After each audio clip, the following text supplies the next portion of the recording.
Guys আসসালামু আলাইকুম। স্বাগত জানাচ্ছি আন্তর্জাতিক সংবাদে। শুরুতেই থাকছে সংবাদ শিরোনাম। জানিয়ে দিব আমাদের হাতে থাকা সর্বশেষ আপডেট আন্তর্জাতিক সংবাদ। ডিসেম্বরের মধ্যে নির্বাচন সম্ভব নয়, এভাবে বললেন নাগরিক পার্টির নাহিদ ইসলাম।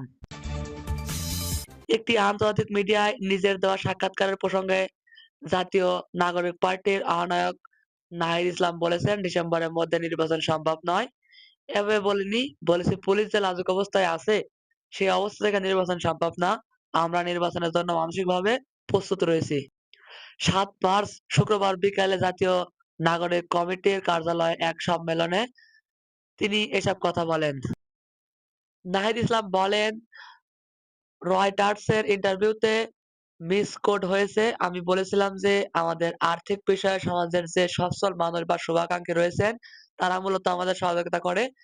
আমরা একটা ক্রাউড ফান্ডিং এর দিকে যাচ্ছি, অনলাইন থেকে অফলাইন কেন্দ্রিক। ক্রাউড ফান্ডিং এর মাধ্যমে কার্যালয় স্থাপন সহ ইলেকশন ফান্ডিং রিজ করব।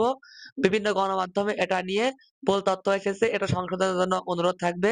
তিনি আরও বলেন, দেশের বর্তমান পুলিশ প্রশাসনের কিন্তু সুষ্ঠু নির্বাচন সম্পর্কে কোনো অভিজ্ঞতা নেই। তাদের ক্ষমতার পরীক্ষা হয় না অনেক দিন ধরে।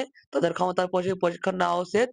নির্বাচনের আগে আইন শৃঙ্খলা পরিস্থিতি অবশ্যই উন্নত করতে হবে। জাতীয় নাগরিক পার্টির আহ্বায়ক আরো বলেন, জাতীয় নাগরিক পার্টির প্রথম সভা অনুষ্ঠিত হয়েছে আজকে। সবাই জাতীয় নাগরিক পার্টির পক্ষ থেকে সাম্প্রদায়িক যে নারীর উপর সহিংসতা ঘটেছে, দেশের বিভিন্ন স্থানে ধর্ষণের মতো, ইভটিজিং এর মতো ঘটনা ঘটেছে। এসব ঘটনার পরিপ্রেক্ষিতে নাগরিক পার্টির উদ্বেগ ও নিন্দা জানাচ্ছে।